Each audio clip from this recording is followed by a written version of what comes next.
अरे यार तिवारी जी बोले फालतू की बात छोड़ो, आज तक किसी मंत्री का चालान काटे हो कभी? उसका कभी गाड़ी रोके हो कभी? ये आपके डायलॉग हैं। जब मैं बोलूंगा ताली बजाने के लिए तो आप लोग ताली बजाना, 3 बार ताली बजाना। ताली बजाओ। हमारे देश के अंदर मोटरसाइकिल से एक्सीडेंट में जान जाती है। 95% लोग हेलमेट नहीं लगाए होते हैं एक्सीडेंट के टाइम पर। नमस्कार नमस्कार एंड जय हिंद मेरे प्यारे प्यारे साथियों।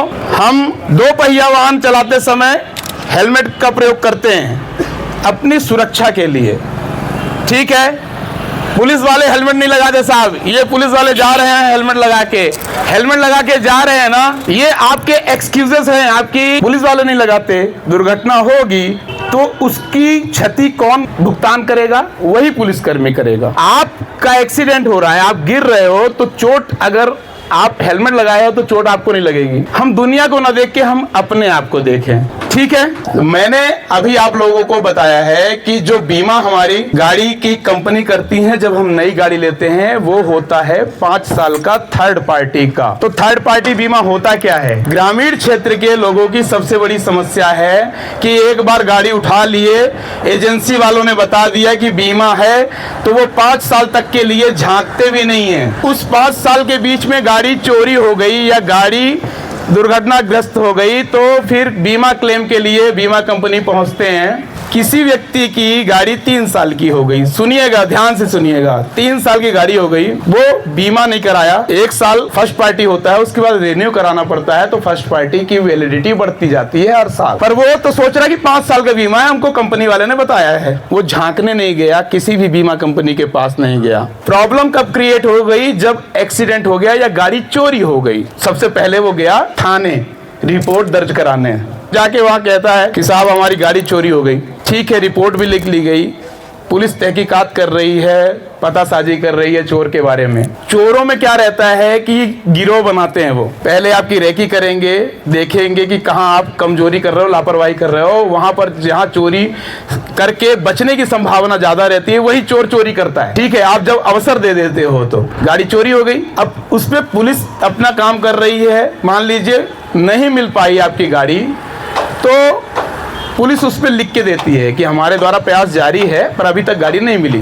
उस बेस में आपको बीमा क्लेम मिलता है अगर फर्स्ट पार्टी बीमा आपकी गाड़ी का है तो। ध्यान से सुनिएगा सभी, क्लेम करते हो, बीमा क्लेम करोगे तो बीमा कवर कब मिलेगा? जब आपकी फर्स्ट पार्टी बीमा रहता है। पुलिस जो है वो थर्ड पार्टी बीमा भी दिखा दोगे तो छोड़ देगी। तो बस इतना ही काफी है, ये सोच के आप फर्स्ट पार्टी बीमा नहीं कराते हो। थर्ड पार्टी बीमा क्या होता है? आपकी गाड़ी के द्वारा किसी का एक्सीडेंट हुआ तो सामने वाला जो पक्ष है, जो पीड़ित पक्ष कहलाया, घायल हुआ, उसको बीमा क्लेम आपकी कंपनी देगी अगर थर्ड पार्टी है तो सरकार ने क्या कर दिया कि मैंडेटरी कर दिया कि थर्ड पार्टी बीमा 5 साल तक के लिए हर कंपनी शोरूम से निकलने के पहले ही करा सकती है। एक बात और बताने वाला हूं आपको जो शायद आपको नहीं पता होगी। शोरूम से आपने गाड़ी ली, जो शोरूम एक कंपनी फिक्स करके रखी है, बीमा कंपनी, हो सकता है और बिल्कुल होता भी है, आप दूसरी कंपनी से भी बीमा करा के शोरूम से गाड़ी बाहर नहीं निकाल सकते हैं। ये नियम पता था कि आपको? नई गाड़ी जो है, आप अगर आपकी इच्छा है कि हमारे पास एक गाड़ी है जो जिसका बीमा इस कंपनी से चल रहा है, तो हमको तो दूसरी गाड़ी का भी बीमा उसी कंपनी से कराना है, तो आप डीलर से बात करके अपने गाड़ी का बीमा कंपनी से निकलने से पहले ही करा सकते हैं, शोरूम से निकलने से पहले करा सकते हैं। ये बात आपको कुछ लोगों को पता हो, शायद पता रही होगी, ये जान लीजिए, आप दिमाग में बैठा लीजिए, ऐसा हो सकता है। और जो बीमा होता है मोटरसाइकिल का, मैं विशेष तौर पे बात कर रहा हूं क्योंकि ये गलतियां आप लोग बहुत करते हैं। तो 2 पहिया वाहन का जो बीमा है वो 5 साल का थर्ड पार्टी का होता है और फर्स्ट पार्टी का 1 साल का होता है, और उसको हम हर साल, क्योंकि थर्ड पार्टी का पहले से ही है, तो कुछ राशि देकर 700-800 जो भी लगता है वो करके रिन्यू करा। चोरी हुई गाड़ी या आपकी गाड़ी पे कुछ घटना घटी तो गाड़ी आपकी डैमेज हो गई तो उसका क्लेम तभी मिलता है जब फर्स्ट पार्टी रहता है, और अच्छी खासी राशि मिलती है। 1 लाख की गाड़ी लिए हो तो कम से कम 70-80 हजार तो 2 साल पुरानी है तो मिल जाता है पैसा। 60-70 हजार रुपए अगर आपके पास मिल गया तो आंसू पोंछने का काम तो करता है कि नहीं करता, ये बताइए आप। और जब वो भी नहीं कर रहा है, वो भी नहीं मिला पैसे, तब तो आप बर्बाद हो गए। तब तो जब उस गाड़ी की याद आएगी तो आपके आंख से आंसू आएंगे। इसमें गलती किसकी थी? हमारी थी। आप बातों को समझ रहे हो ना? मैं फिर से बात बताना चाहता हूं कि हम अपने अस्पताल, किसी भी अस्पताल में आप चले जाइएगा, मेरी बात समझिए, आप कल ही विजिट कर लीजिए किसी भी हॉस्पिटल में। उस हॉस्पिटल में जितने बेड हैं उसमें से 80% बेड में किसी भाई साहब की टांग ऐसे ऊपर लटकी है, टांग तोड़वा लिए एक्सीडेंट में, किसी के हाथ डैमेज है ना। रोड एक्सीडेंट वाले ही पूरा बेड कैप्चर करके बैठे हैं। एक्सीडेंट क्या केवल लापरवाही से होता है? बिल्कुल होता है, लापरवाही से होता है। लापरवाही किसकी किसकी हो सकती है? हमारी हो सकती है, सामने वाले की हो सकती है, शासन प्रशासन की हो सकती है। ठीक है, सड़कें सही नहीं थी, गड्ढा था, गड्ढे में गाड़ी घुस गई, अचानक से पानी भरा हुआ था, हम बिल्कुल नहीं समझ पाए कि पानी का स्तर कितना था, दुर्घटना हो गई। इसके लिए जिम्मेदार कौन हो गया? शासन हो गया। ठीक, आप गाड़ी ओवर स्पीड से चल रही थी, बहुत तेज गाड़ी चल रही थी आपकी हाईवे पे, ये बिल्ली वहां से क्रॉस किया, आपने उसको बचाने के चक्कर में आपने अपना एक्सीडेंट करवाया। तो इसमें गलती किसकी है?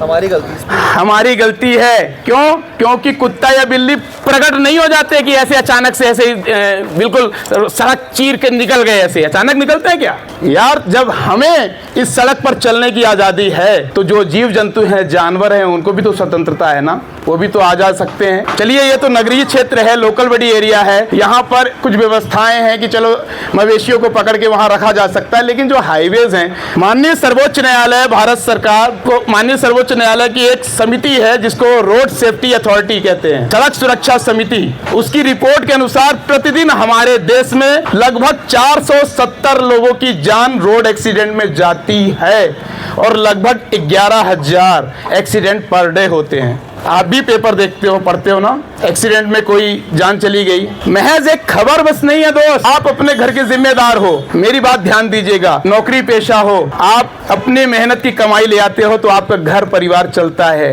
आप अपने घर से बकायदा शर्ट पैंट पहन के, क्रीम पाउडर लगा के, अच्छे से कंघी उंगी करके निकल रहे हो। ध्यान से सुनना मेरी बात। और लौट के आपकी बॉडी आ रही है, वो भी टुकड़ों में आ रही है, इस वजह से कि आप ट्रैफिक के नियम का पालन नहीं किए। इसलिए हमारे देश के अंदर मोटरसाइकिल से एक्सीडेंट में जान जाती है। 95% लोग हेलमेट नहीं लगाए होते हैं एक्सीडेंट के टाइम पर।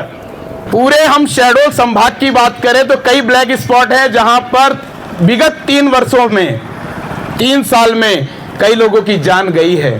की वजह क्या होती है? टर्निंग पे हमको अच्छे तरीके से काटना चाहिए, ओवरटेकिंग नहीं करना चाहिए, हम करते हैं। यूं मोबाइल पे हम बात करते हैं और ये गर्दन, ये आपकी गाड़ी चल रही है, चलती है ना, ये ट्रेंडिंग में है। पूरे इंडिया में सबसे ज्यादा अगर चलन में कोई चीज है तो गाड़ी चल रही है, भाई साहब मोबाइल पे लगे हैं, गर्दन टेढ़ी है, गर्दन टेढ़ी है। क्या आप 2 काम एक साथ कर सकते हो? पूरे 100% कंसंट्रेशन से कर सकते हो? तो या तो आप गाड़ी ही चला लो या तो आप मोबाइल पे बात ही कर लो। इसका तरीका क्या होता है? इसका तरीका है कि गाड़ी किनारे करके भी आप मोबाइल पे बात कर सकते हो। आपको बता दें, लोग 2 तरीके से होते हैं। अभी मैं एक इवेंट करने वाला हूं, आप सभी लोग जो है, जब मैं बोलूंगा ताली बजाने के लिए तो आप लोग ताली बजाना है, 3 बार ताली बजाना है ना।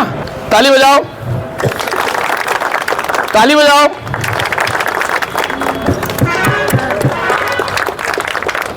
मैंने बोला क्या?